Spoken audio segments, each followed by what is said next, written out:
वाङ्मे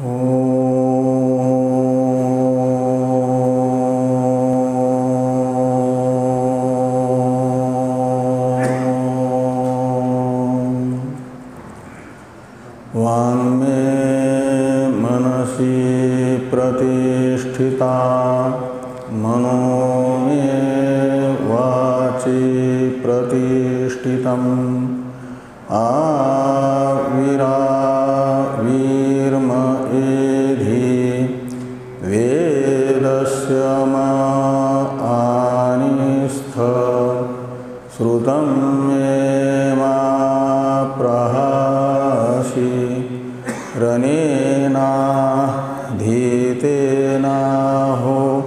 रात्रां संददामि ऋतं वदिष्यामि सत्यं वदिष्यामि तन्मामवतु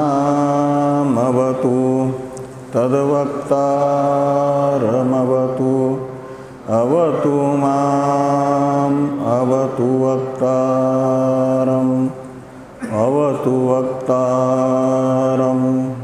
ॐ शान्ति शान्ति शान्तिः। शङ्करं शङ्कराचार्यं केशवं बादरायणं सूत्रभाष्य कृतौ वन्दे भगवन्तौ पुनः पुनः। ईश्वरो गुरुरात्मेति मूर्तिभेदविभागिने व्योमवद्व्याप्तदेहाय दक्षिणामूर्तये नमः। ॐ शान्ति शान्ति शान्तिः।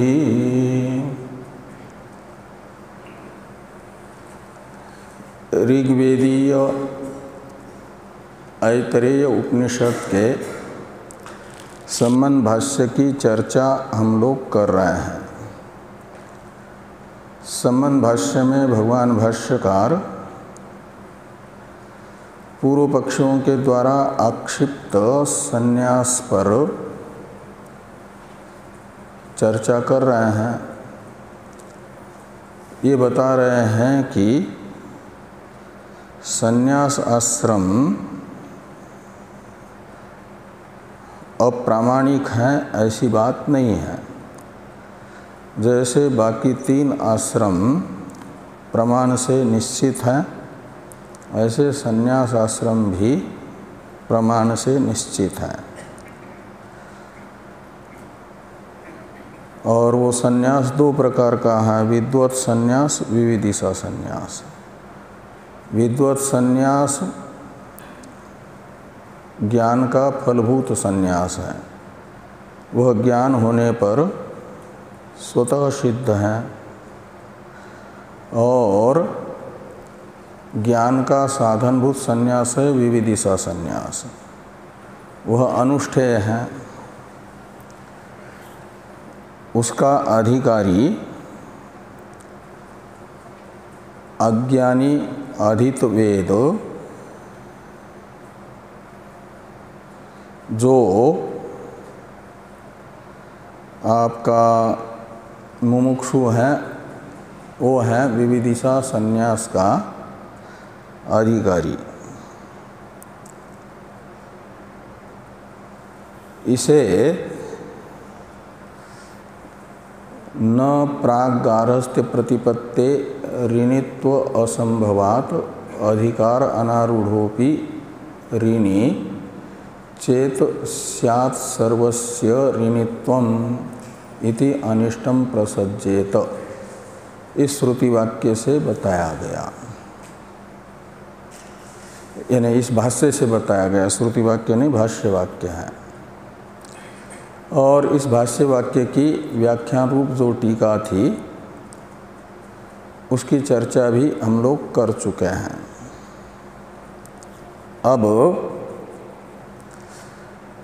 जो दूसरा वाक्य आ रहा है भाष्य में, प्रतिपन्न गार्हस्थ्यस्यापि गृहाद् वनी भूत्वा प्रव्रजेत इत्यादि,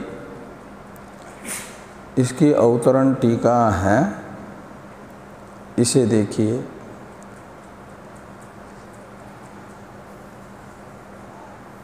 इक्कीस नंबर पृष्ठ पर टीका में नीचे से द्वितीय पंक्ति में अवतरण है इत्यर्थ के बाद में। न केवलम गार्हस्थ्यात् प्राग एव संन्यास सिद्धि किंतु विधि बलात् गृहस्थस्यापि तद अस्ति इत्याह प्रतिपन्न इति। तो केवल गार्हस्थ्यात् प्राग एव संन्यास सिद्धि न, पूर्व वाक्यों से भगवान भाष्यकार ने ये बताया कि प्राग गार्हस्थ्य प्रतिपत्तेर ऋणित्व असंभवात संन्यास सिद्धि, ये बताया था। तो इसका अर्थ ये नहीं कि गृहस्थ बनने पर मृत्यु पर्यंत उसी आश्रम में रहना है, उसे छोड़ना ही नहीं है।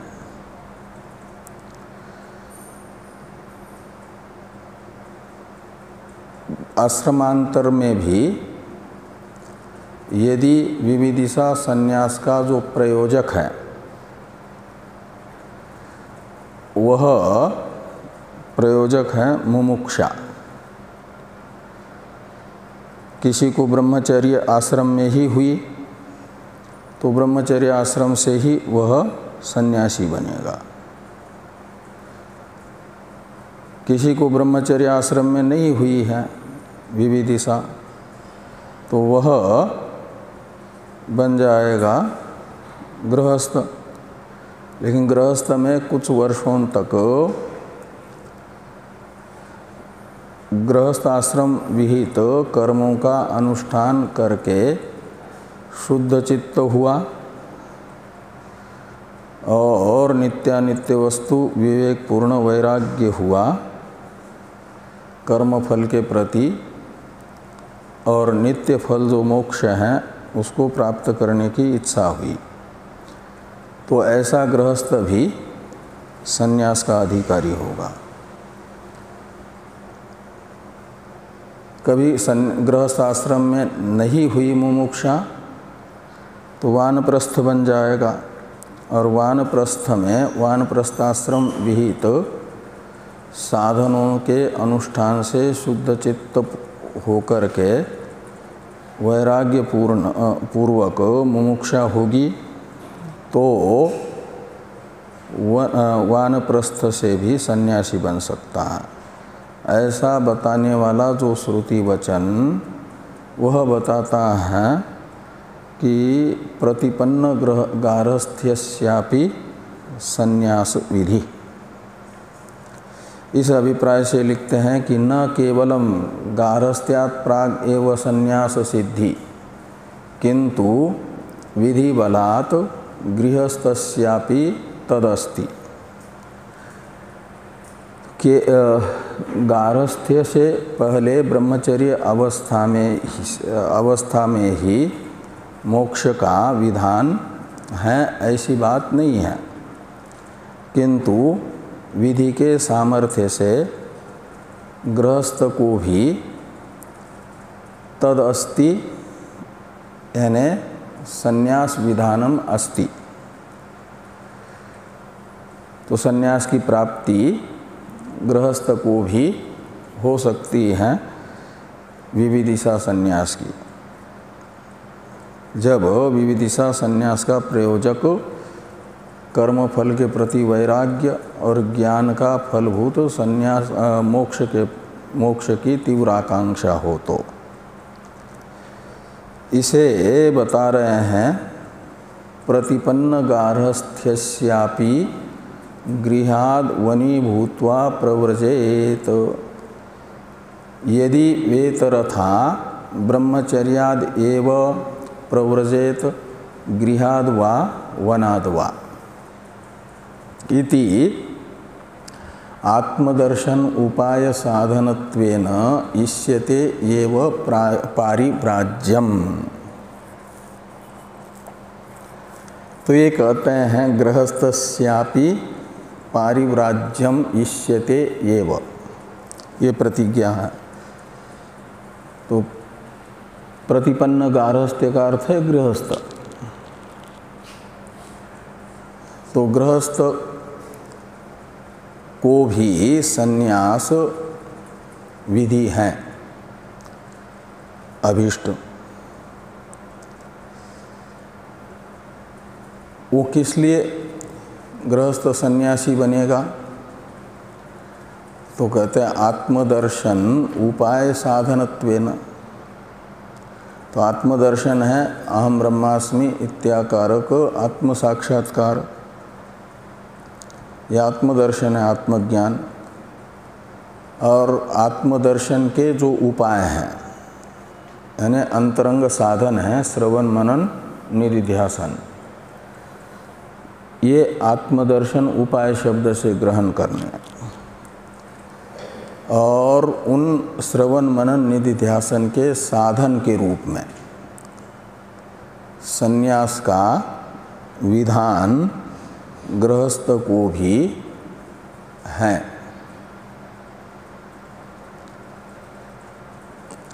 गृहस्थ को भी जब आत्मज्ञान का जो फल है मोक्ष, उसकी इच्छा होगी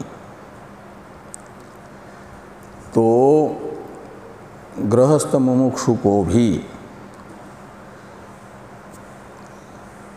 अब मोक्ष का प्रतिबंधक तो ऋणत्रय है नहीं, इसलिए ऋणत्रय आपाकरण में उसका अधिकार नहीं, अपितु संन्यास में अधिकार होगा। और सन्यासी बन करके आत्मदर्शन के अंतरंग साधन श्रवण मनन निधिध्यासन में समर्पित होगा, लग जाएगा। कहा वो कौन सा वचन है जो गृहस्थ को भी आत्मज्ञान के साधन के रूप में, आत्मज्ञान के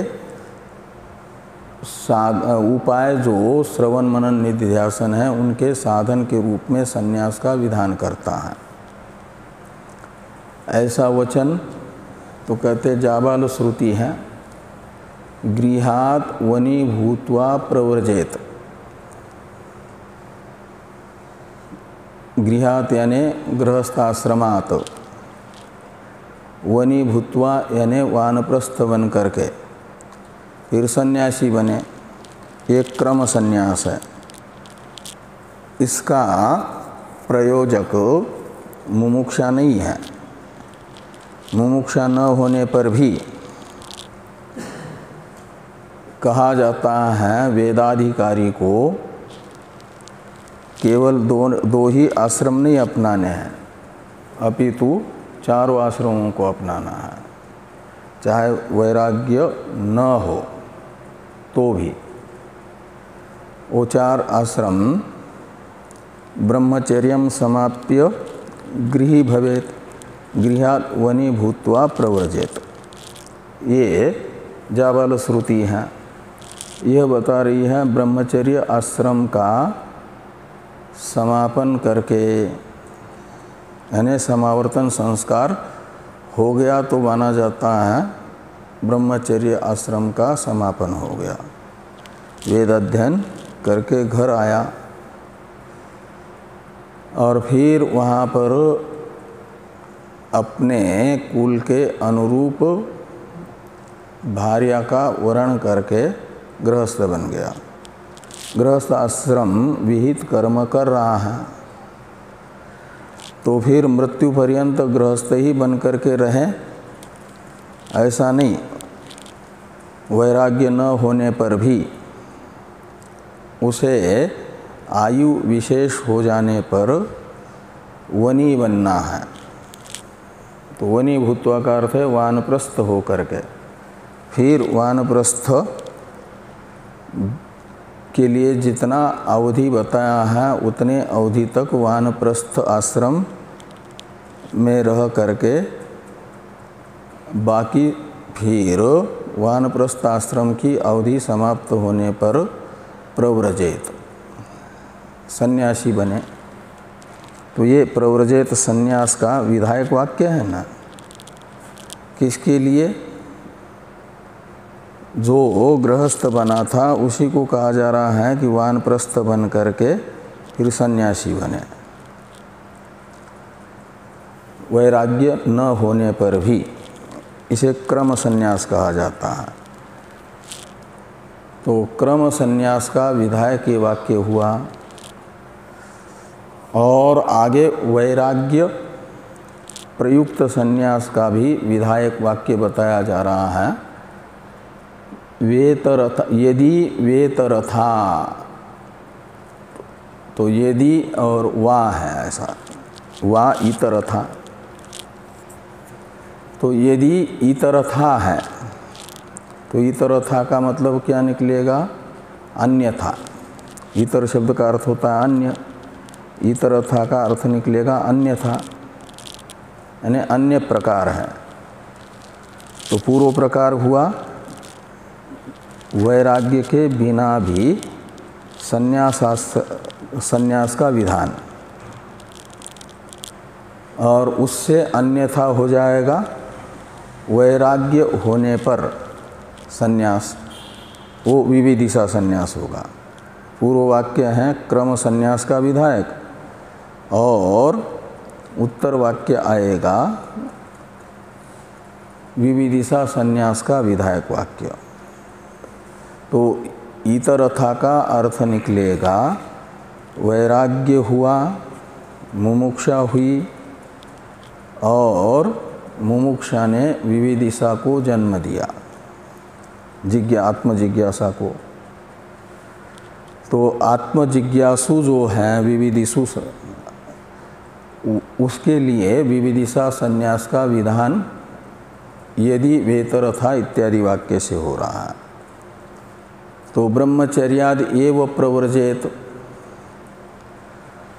तो यदि वैराग्य कर्मफल के प्रति है, ज्ञान के फलभूत मोक्ष की तीव्र आकांक्षा है, और इसीलिए ज्ञान चाहता है, तो फिर ज्ञान के अंतरंग साधन श्रवणादि के उपाय, श्रवणादि के साधन के रूप में ब्रह्मचर्य आश्रम से ही प्रव्रजित सन्यासी बन जाए। तो श्रवण मनन निधिध्यासन पर्याप्त काल तक कर सकता है, और गृहाद्वा, मान लो ब्रह्मचर्य आश्रम में नहीं वैराग्य हुआ, नहीं विविदिशा हुई, तो गृहस्थ आश्रम में प्रविष्ट हुआ और वहाँ पर वैराग्य पूर्वक विविदिशा हो गई, तो गृहाद्वा प्रव्रजेत, ऐसा अन्वय करना। तो उसके लिए कोई क्रम चारों आश्रमों से निकलने का नहीं है। जिसकी पूर्ववर्ती तीन आश्रमों में से जिस किसी भी आश्रम में वैराग्य पूर्ण विविदिशा हो जाए तो संन्यास ग्रहण करना है, संन्यास का विधान है, वो है विविदिशा संन्यास। ये भी अनुष्ठेय संन्यास है, आत्मज्ञान के उपायभूत श्रवणादि के साधन के रूप में। इसलिए संन्यस्य श्रवणम कुर्यात् श्रुति कहती है। बहिरंग साधनों का त्याग करके अंतरंग साधन जो श्रवण मनन निधिध्यासन है वह करें, और यदि बहिरंग साधनों को तो छोड़ दिया और अंतरंग साधनों में मन नहीं लग रहा है श्रवण मनन निधिध्यासन में, तो ऐसे सन्यासी की क्या गति होगी? तो ऐसे सन्यासी के लिए कहा पतत्यध, वो उसका अधःपतन होता है। त्वं पदार्थ विवेकाय संन्यास सर्वकर्मणाम श्रुत्या विहितो यस्मात् तत्यागी पतितो भवेत्। तो जिस कारण से श्रुति ने त्वं पदार्थ विवेक से उपलक्षित तत्पदार्थ शोधन और वाक्यार्थ विचार, वाक्यार्थ चिंतन, ये त्वं पदार्थ विवेक से लेना है तीनों साधनों को, श्रवण मनन निधिध्यासन। इनके लिए श्रुति ने सर्वकर्म संन्यास बताया, श्रवण मनन निधिध्यासन के लिए। तो बाह्य साधनभूत कर्म का तो त्याग कर दिया और श्रवणादि नहीं कर रहा है, तो कहते हैं तत्यागी पतितो भवेत्। इसमें तत् का अर्थ है आत्मज्ञान के उपायभूत श्रवणादि, और इनका त्याग करने वाला सन्यासी का अधःपतन होता है। यदि आत्म साक्षात्कार नहीं हुआ और आत्म साक्षात्कार के अंतरंग साधन का अनुष्ठान नहीं कर रहा है और पूर्व जो साधन थे वो छोड़ दिए हैं, तो ऐसा सन्यासी अधःपतित होता है। इस अभिप्राय से यहाँ पर कहा गया कि जिस दिन वैराग्य पूर्वक विविदिशा हो जाए और जिस किसी भी आश्रम में हो जाए, तो उसी आश्रम से सीधे चौथे आश्रम में जाए, उसे आश्रम क्रम का पालन करने की आवश्यकता नहीं है। यद अहरेव विरजेत तद अहरेव प्रव्रजेत, ये श्रुति है।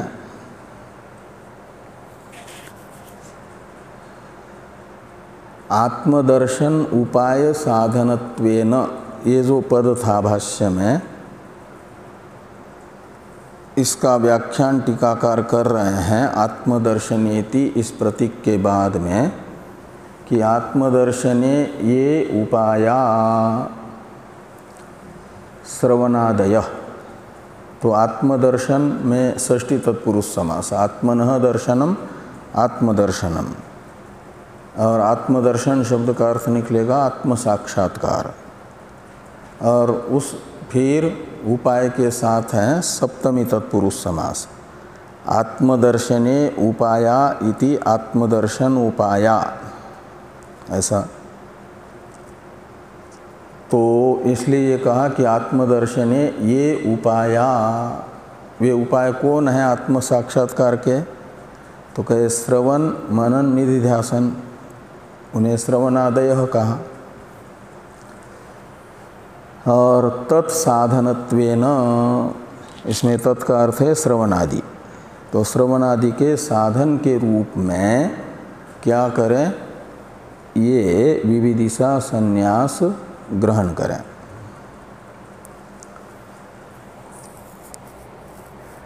आगे क्या है टीका में, क्या है आगे?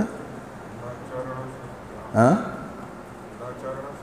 न है ना, हाँ इसमें तो छपा है, न होना चाहिए, न चरण श्रुत्या, ऐसा,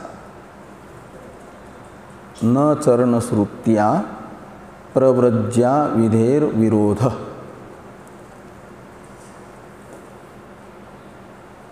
ये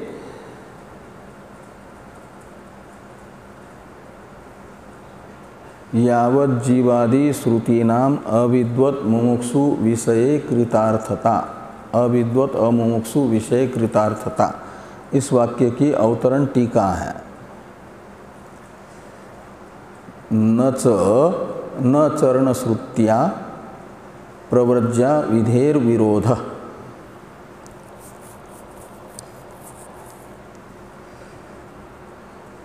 तो ऋण श्रुत्या प्रवज्जा विधेर विरोधो न, ऐसा अन्वय करना। तो प्रव्रज्या विधि है संन्यास विधि, और संन्यास विधि का ऋण श्रुति के साथ विरोध होगा। ऐसी शंका नहीं कर सकते। नच विरोधा, सिद्धांति कहेंगे, पूर्व पक्षी कहेंगे विरोध होगा। संन्यास विधायक श्रुति का ऋण श्रुति के साथ विरोध होगा। इस प्रकार की शंका नहीं करनी चाहिए। ये नच का अर्थ निकलेगा। शंकनीयम ऊपर से जोड़ दीजिए। ऐसा क्यों? तो इसमें हेतु बताते हैं शंका क्यों नहीं करनी चाहिए इसमें, कि तस्याह अवदान अर्थवाद मात्रत्वेन स्वार्थे तात्पर्याभावात्। तो तस्याह ये सर्वनाम है, इससे ग्रहण करना संन्यास श्रुति के संन्यास विधायक श्रुति का जिस ऋण श्रुति के साथ विरोध की आशंका पूर्व पक्षी कर रहे हैं, उस ऋण श्रुति को तस्या शब्द से लीजिए। तो तस्या यानी ऋण श्रुते है अवदान अर्थवाद मात्रत्वेन। तो अवदान एक कर्म विशेष का नाम है। कौन से कर्म का नाम है? तो एक नंबर टिप्पणी में टिप्पणीकार लिखते हैं कि द्वीर हविषो अवद्यति इत्येवं आदि शास्त्र विहितः कर्म विशेषो अवदानम। तो अवदान एक कर्म विशेष का नाम है। जैसे अग्निहोत्र ये नाम है कर्म का, राजसूय ये कर्म का नाम है, ऐसे अवदान भी कर्म का नाम है। कौन से कर्म का? तो द्वीर हविषो अवद्यति, ये जो श्रुति है, इस इत्यादि श्रुति के द्वारा विहित कर्म विशेष अवदान इस नाम से कहा जाएगा। तो द्वीर हविषो अवद्यति इत्यादि शास्त्र विहित कर्म को अवदान शब्द से ग्रहण किया जा रहा है। तो मूल में जो टीका में है अभी कि तस्या अवदान, तो तस्या यानी ऋण श्रुते अवदान अर्थवाद मात्रत्वेन। तो अवदान जो कर्म है, उस अवदान कर्म की अर्थवाद रूपा है ऋण श्रुति।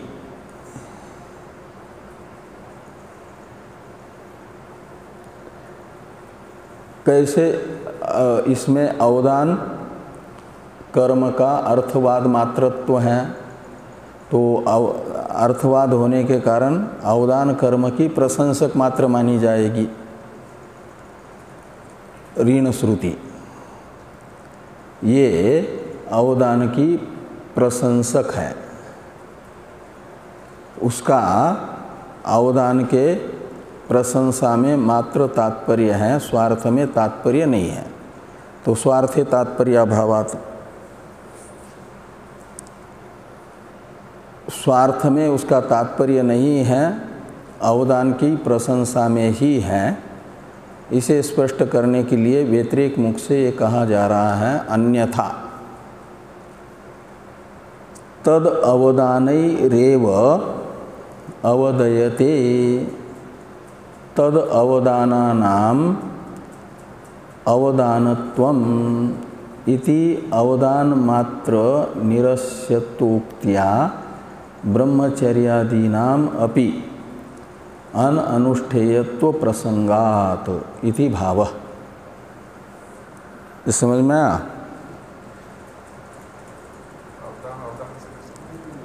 हाँ हाँ, तो अवदान शब्द का अर्थ क्या बताया अभी? कर्म विशेष का नाम है वो। तो अन्यथा, अन्यथा का अर्थ है ऋण श्रुति को अवदान कर्म का अर्थवाद मात्र नहीं मानेंगे, अपितु ऋण श्रुति का स्वार्थ में तात्पर्य मानेंगे यदि, तो क्या होगा? ये अन्यथा शब्द का ये अर्थ निकलेगा। तो ब्रह्मचर्यादि में अनुष्ठेयत्व का प्रसंग, ये अनिष्ट प्रसंग आने की आपत्ति बता रहे हैं। अनिष्ट प्रसंग प्राप्त होगा, ये अन्यथा। तो अन्यथा शब्द का अर्थ समझना, पूर्व में जो बात बताई उसे स्वीकार न करने पर। पूर्व में क्या बात बताई कि ऋण श्रुति अवदान कर्म का अर्थवाद मात्र है, इसलिए उसका स्वार्थ में तात्पर्य नहीं है। ऐसा अर्थ स्वीकार न करके ऋण श्रुति का स्वार्थ में ही तात्पर्य मानेंगे, प्रशंसा में तात्पर्य नहीं मानेंगे। तब क्या होगा? ये अन्यथा का अर्थ ये निकलेगा। तब क्या होगा? तो कहते तद अवदानई रेव अवदयते, तद अवदानानाम अवदानत्वम। तो तद अवदानई रेव, इसमें तत् शब्द से लेना ऋणत्रय को।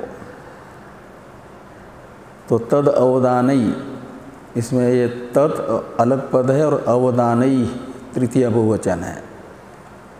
ने पर आई की मात्रा होनी चाहिए, एकार की मात्रा छपी हुई है पुराने पुस्तकों में। नए में यदि दानई ऐसा है तो ठीक है। क्या है? एक मात्रा है कि दो मात्रा है? आई, हाँ, इसमें एक ही है, दो होनी चाहिए। तो तत् यानी ऋणत्रयम अवदानई रेव अवदयते। अवदयते, इसमें अव उपसर्ग पूर्वक दय धातु है। तो अवदयते का अर्थ है अपनयते, अपनयन किया जाता है। अपनयन कहते हैं निराकरण को। और ये अवदयते कर्मणि प्रयोग है और इसका कर्ता है अवदानई, और कर्म है तत्शब्द का अर्थभूत ऋणत्रय। तो कर्म के अनुसार क्रिया में होता है ना, कर्मवाच्य में पुरुष और वचन। तो इसलिए अवदयते का अर्थ निकलेगा अपनयनीयते, अपनयन किया जाता है। किसका? ऋणत्रय का।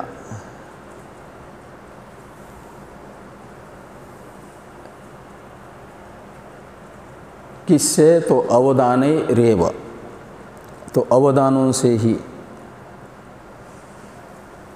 तो अवदान कर्म में जो दो आहुतियाँ दी जाती है, हवियाँ दी जाती है,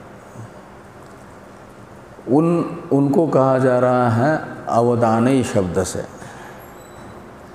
तो अवदान कर्म में दी जाने वाली जो हवि हैं, उन हवियों के द्वारा ही तत् यानी ऋणत्रयम अवदयते यानी अपनयते, इसका अपाकरण किया जाता है ऋण त्रय का। तो तद अवदानानाम अवदानत्वम, बस ऋण त्रय का अपनयन ही अवदानों का अवदानत्व है। तत्का अर्थ है ऋण त्रय अपनयनम, दूसरे तत् का। तो ऋण त्रय अपनयन ही अवदानत्व है। किसमें? अवदान में। तो अवदानों में अवदानत्व क्या चीज़ है?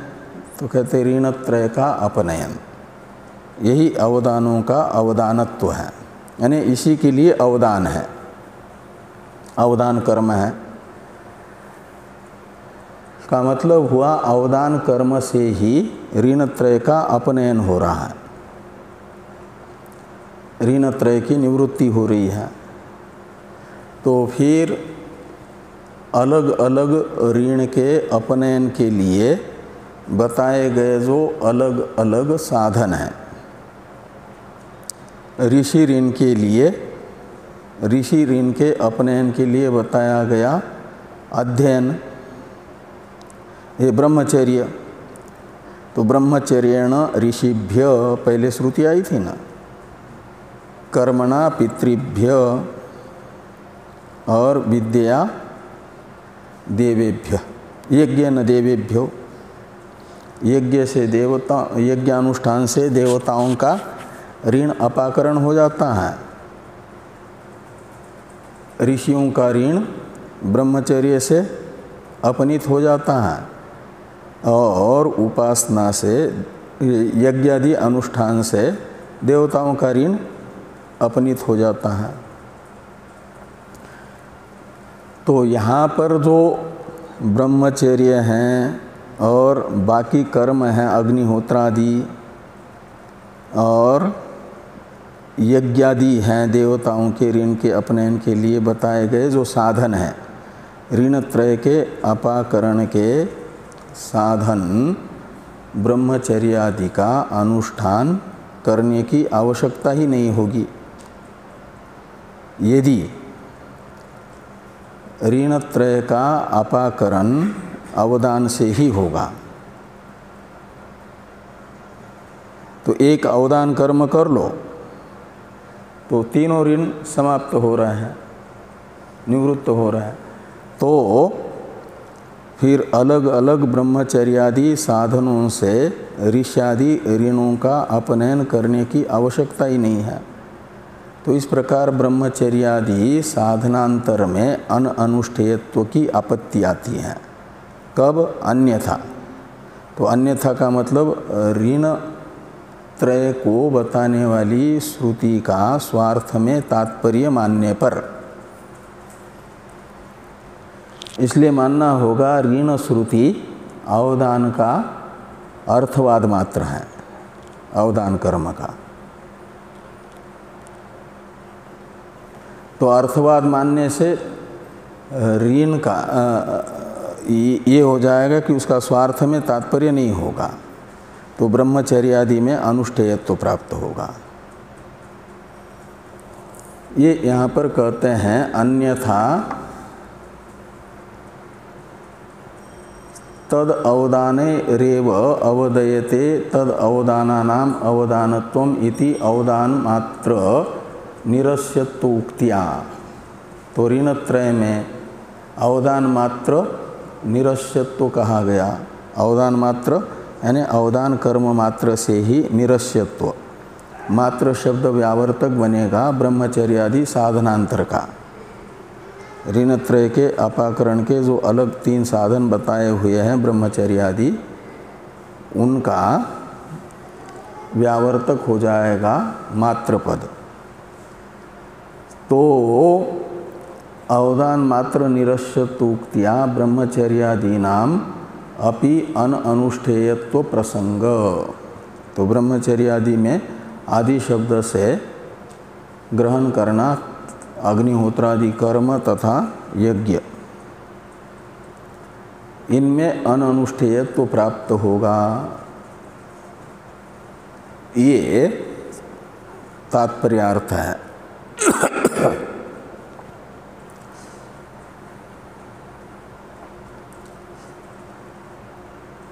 हाँ, यहाँ तक जो है ये पूर्व श्रुति का अर्थ बताया। किसका?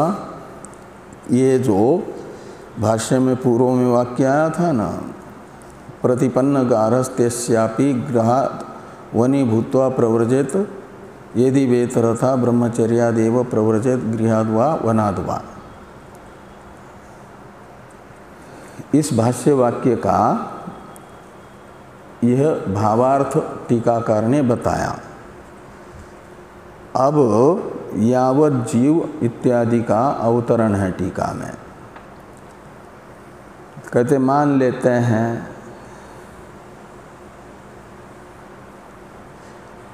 कि प्रव्रज्या श्रुति का ऋण श्रुति के साथ विरोध नहीं है, क्योंकि ऋण श्रुति स्वार्थ में तात्पर्यवती ही नहीं है, वो तो अवदान का अर्थवाद मात्र है। ये बात हम मान लेते हैं।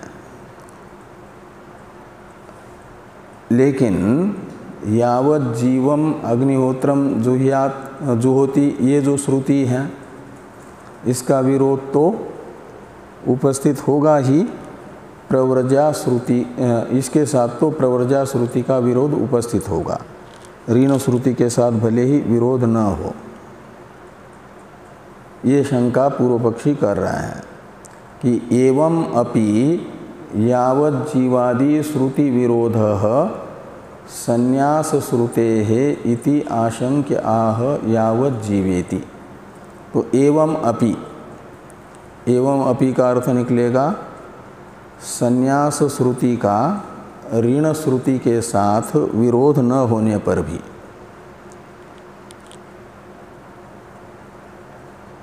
यावत जीवादि श्रुति के साथ संन्यास श्रुति का विरोध जरूर उपस्थित होगा, तो इसलिए कहा यावत जीवादि श्रुति विरोधः संन्यास श्रुते, वो तो बना रहेगा। इस प्रकार की आशंका करके उसका समाधान किया जा रहा है। यावत जीवादि श्रुति नाम अविद्वत अमुमुक्षु विषये कृतार्थता। कहते हैं संन्यास श्रुति का यावत जीवादि श्रुति के साथ भी विरोध नहीं है, ये सिद्धांती कहेंगे। क्यों विरोध नहीं है?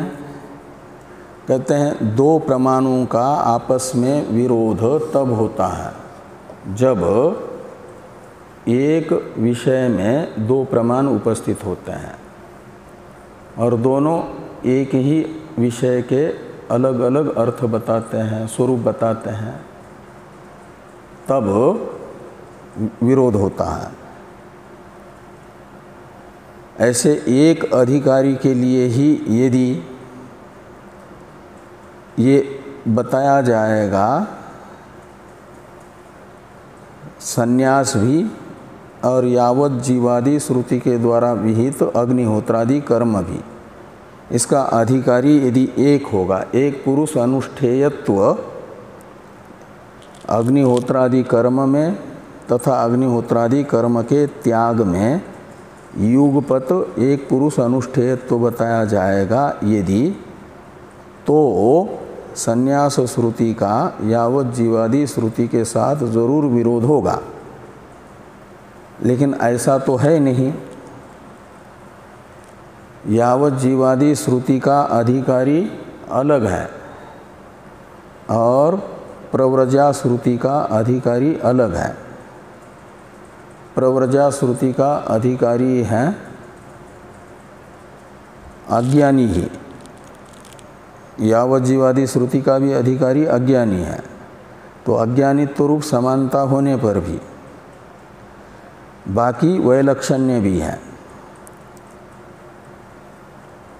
प्रव्रजा श्रुति का अधिकारी अज्ञानी होता हुआ भी विविदिशा संपन्न है, वैराग्यवान है, मुमुक्षु है। तो वैराग्यवान मुमुक्षु को कहा जाएगा प्रव्रजा श्रुति का अधिकारी। भले ही अज्ञानी है लेकिन उसमें वैराग्य है, मुमुक्षा है। और यावत जीवादि श्रुति का अधिकारी जो अज्ञानी होगा वह रहेगा अमुमुक्षु, उसमें मुमुक्षा नहीं रहेगी। इसलिए कहते हैं कि यावत जीवादि श्रुति नाम अविद्वत अमुमुक्षु विषये कृतार्थता। तो जो अज्ञानी अमुमुक्षु है, और अमुमुक्षु को उपलक्षण समझना अविरक्त का भी, वैराग्य रहित है, कर्मफल के प्रति वैराग्य नहीं है, तो संसार के प्रति रागवान है, न कि वैराग्यवान। ऐसा अमुमुक्षु वो हो जाएगा आपके यावत जीवादि श्रुति का अधिकारी। और उसके लिए यावत जीवादि श्रुतियों में कृतार्थता है। कृतार्थता का मतलब सावकाशता, प्रामाण्य। यावत जीवादि यह श्रुति वाक्य हैं सामान्य वाक्य, संन्यास विधायक श्रुति वाक्य हैं विशेष वाक्य।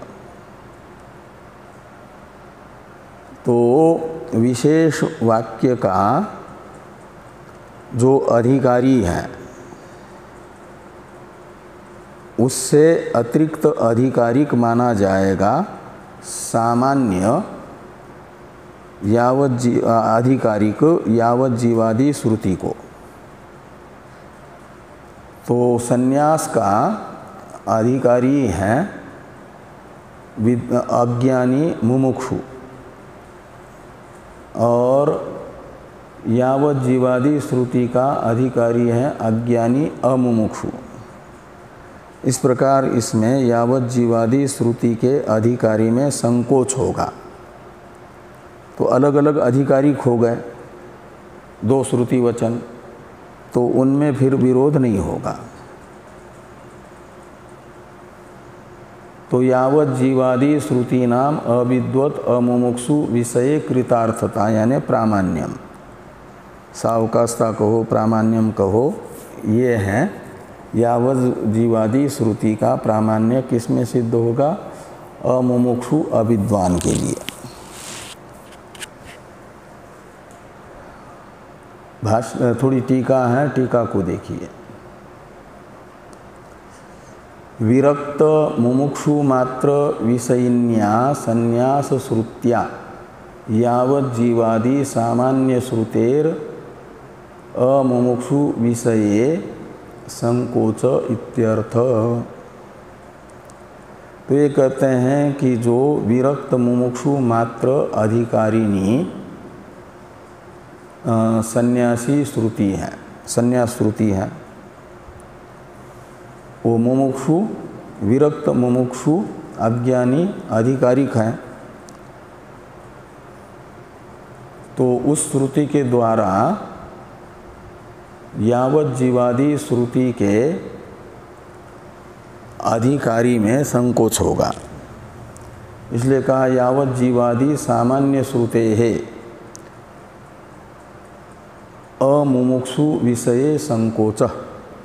तो अमुमुक्षु रूपी अधिकारी में इसका संकोच किया जाएगा। जितने जी रहे हैं वे सब के सब यावत जीवादि श्रुति के अधिकारी हैं, ऐसा नहीं। जो जीना चाहते हैं और मुमुक्षा रहित हैं वे यावत जीवादि श्रुति के अधिकारी हैं, और जो जीना चाहते हैं लेकिन मुमुक्षु है, मोक्ष की साधना करने के लिए जी रहे हैं, वे माने जाते हैं संन्यास श्रुति के अधिकारी। इस प्रकार ये यावत जीवादि श्रुति के अधिकारी में संकोच हो गया। अब भाष्य में जो दूसरा वाक्य है, छांदोग्ये च केशांचित द्वादश रात्रम अग्निहोत्रम इत्यादि, इसकी अवतरण टीका है, इसे देखिए। अग्निहोत्र विषयक यावत जीवादि श्रुतेर न अनया एव संकोचः किंतु श्रुत्यंतरेण एव द्वादश रात्रानंतरम अग्निहोत्र त्याग विधायिना सा पूर्वम एव संकोचिता इति न ताम विरोद्धुम शक्नोति इत्याह छांदोग्य इति। तो ये कहते हैं कि अग्निहोत्र विषयक यावत जीवादि श्रुति का अनया एव संकोचो न, इसमें अनया शब्द से लेना संन्यास विधायिन्या श्रुत्या, संन्यास की विधायक जो श्रुति है, यद अहरेव विरजेत तद अहरेव प्रवर्जेत इत्यादि, इस श्रुति के द्वारा यावत जीवादि श्रुति का संकोच हो रहा है, इतनी मात्र बात नहीं है। केवल यही श्रुति यावत जीवादि श्रुति के अधिकारी में संकोच करने वाली है, ऐसा नहीं है। यही श्रुति का मतलब संन्यास विधायक श्रुति। किंतु तो कहा कि इसका अर्थ और भी श्रुतियां हैं जो यावत जीवादि श्रुति के अधिकारी में संकोच करती हैं। कहाँ और भी श्रुति हैं, तो किंतु श्रुत्यंतरेण एव पूर्वम एव संकोचिता सा यानी यावत जीवादि श्रुति, श्रुत्यंतरेण एव सा पूर्वम एव संकोचिता, ऐसा अन्वय करना। तो सा शब्द का अर्थ है यावत जीवादि श्रुति, उसका संकोच श्रुत्यंतर के द्वारा ही पहले से ही हुआ है, पहले से ही संकोच हुआ है अधिकारी के विषय में। वो कहा वो श्रुत्यंतर कौन है, जिसके द्वारा यावत जीवादि श्रुति के अधिकारी का संकोच होता है। तो कहते वो श्रुत्यंतर हैं द्वादश रात्रानंतरम अग्निहोत्र त्याग विधायिना। तो ये कहा जाता है कि 12 रात्रि तक क्या करना है, अग्निहोत्र का अनुष्ठान करना है, और फिर द्वादश रात्रानंतरम, तो द्वादश रात्र अनुष्ठान के बाद अग्निहोत्र त्याग, अग्निहोत्र का त्याग है, तो त्याग विधायिना सा, तो त्याग विधायिना श्रुत्यंतरेण के साथ अन्वय होगा कि त्याग का विधान करने वाला जो श्रुत्यंतर, किसके त्याग का विधान करने वाला श्रुत्यंतर, तो अग्निहोत्र कर्म का। तो अग्निहोत्र कर्म का त्याग, अग्निहोत्र कर्म के त्याग का विधान करने वाला जो श्रुत्यंतर है, और अग्निहोत्र का त्याग कब करने के लिए बताता है, तो द्वादश रात्रानंतरम, तो द्वादश रात्र अनुष्ठान के बाद ये अग्निहोत्र का त्याग बताने वाला जो श्रुत्यंतर हैं, उससे सा यानी यावत जीवादि श्रुति पूर्वम एव संकोचिता, पहले से ही संकुचित हो गई। इति न ताम विरोद्धुम शक्नोति, तो इसलिए ताम यानी यावत जीवादि श्रुतिम, यावत जीवादि श्रुति का विरोध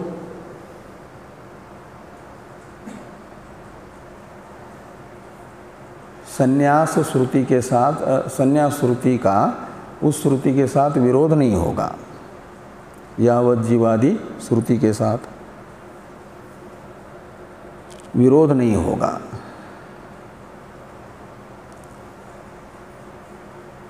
इसे बताया जा रहा है इस वाक्य से कि छांदोग्ये च केशांचित द्वादश रात्रम अग्निहोत्रम हुत्वा ततः ऊर्ध्वं परित्यागः श्रूयते। तो केशांचित अधिकारिणाम ऐसा लगाना, केशांचित अधिकारिणाम, तो कुछ अधिकारी विशेषों के लिए बताया गया कि द्वादश रात्र अनुष्ठान कर लें। किसका? अग्निहोत्र का।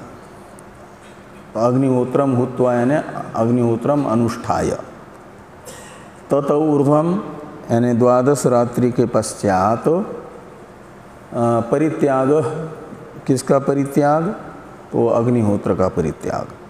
तो अग्निहोत्र परित्याग श्रूयते, सुना जा रहा है। तो इस प्रकार यह श्रुति स्वयं ही क्या कर रही है? एक प्रकार से यावत जीवादि श्रुति के अधिकारी का संकोच बता रही है। इसलिए केवल संन्यास विधायक श्रुति से ही यावत जीवादि श्रुति का संकोच होगा ऐसी बात नहीं, अन्य श्रुति से भी यावत जीवादि श्रुति का संकोच हुआ ये निश्चित होता है।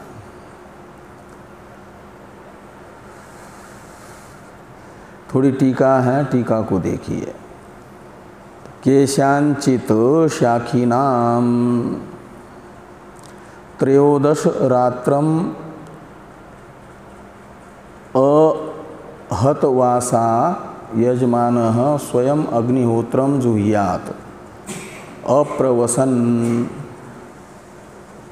न तत्रैव सोमेन पशुना इष्ट्वा वेष्ट्वा अग्निन उत्सृजति इति श्रूयते इत्यर्थ। तो कहते हैं केशांचित शाखी नाम, कुछ शाखियों का शाखियों के मत में ये सुना जाता है कि त्रयोदश रात्र अहतवासा यजमान क्या करें कि स्वयं अग्निहोत्र का हवन करें, अनुष्ठान करें, और उस अप्रवसन, तो न अप्रवसन न का अर्थ है कि बिना वैराग्य के, इसके प्रति 13 रात्रि तक आसक्त होकर के एक प्रकार से कर्मानुष्ठान करे, अपना कर्तव्य समझ करके। और फिर आगे लिखते हैं कि तत्रैव सोमेन पशुना वा इष्ट्वा, तो त्रयोदश रात्रि के अंतर्गत ही सोम पशुयाग कर लें और फिर अग्नि का उत्सर्जन कर लें। उत्सर्जन है त्याग। तो इस प्रकार अग्निहोत्र का त्याग कुछ शाखियों के मत में इस प्रकार बताया गया है। छांदोग्य शाखा वालों के मत में तो 12 रात्र अनुष्ठान के बाद त्याग, और अन्य शाखियों के मत में 13 रात्र अग्निहोत्र के अनुष्ठान के पश्चात अग्निसोमीय पशु का अनुष्ठान करके फिर उसका त्याग अग्निहोत्र का मतलब ये श्रुतियाँ शाखा भेद से यावत जीवादि श्रुति के अधिकार में संकोच करती है। अब ये तु अनधिकृतानां पारिव्राज्यम इति इत्यादि की अवतरण टीका है, इस पर चर्चा हम लोग करते हैं कल। अच्छा, कल तो अनध्याय रहेगा, तो परसों, आज सोमवार है, अभी 10 बजे तक तो ये स्वाध्याय चलेगा। स्वाध्याय के बाद आरती, शिव महिमन स्तोत्र का पाठ है। श्रावण महीने का श्रावण है ना, तो सभी लोग आरती से ही, यानी प्रारंभ से ही लेकर के अंतिम तक उपस्थित रहेंगे। ओम वाङ्मे मनसि प्रतिष्ठिता मनो मे वाची प्रतिष्ठितम् आविराविर्म एधि वेदस्य मा आनिस्थ श्रुतं मे मा प्रहासि रनेनाधीतेनाहोरात्रां संदधामि ऋतं वदिष्यामि सत्यं वदिष्यामि तन्मामवतु तद्वक्तारमवतु अवतु माम् अवतु वक्तारम् अवतु वक्तारम्। ओम शांति शांति शांति। शंकरं शंकराचार्यं केशवं बादरायणं सूत्रभाष्य कृतौ वंदे भगवन्तौ पुनः पुनः। ईश्वरो गुरुरात्मेति मूर्तिभेद विभागिने व्योमवद्व्याप्तदेहाय दक्षिणामूर्तये नमः। ओम शांति शांति शांति।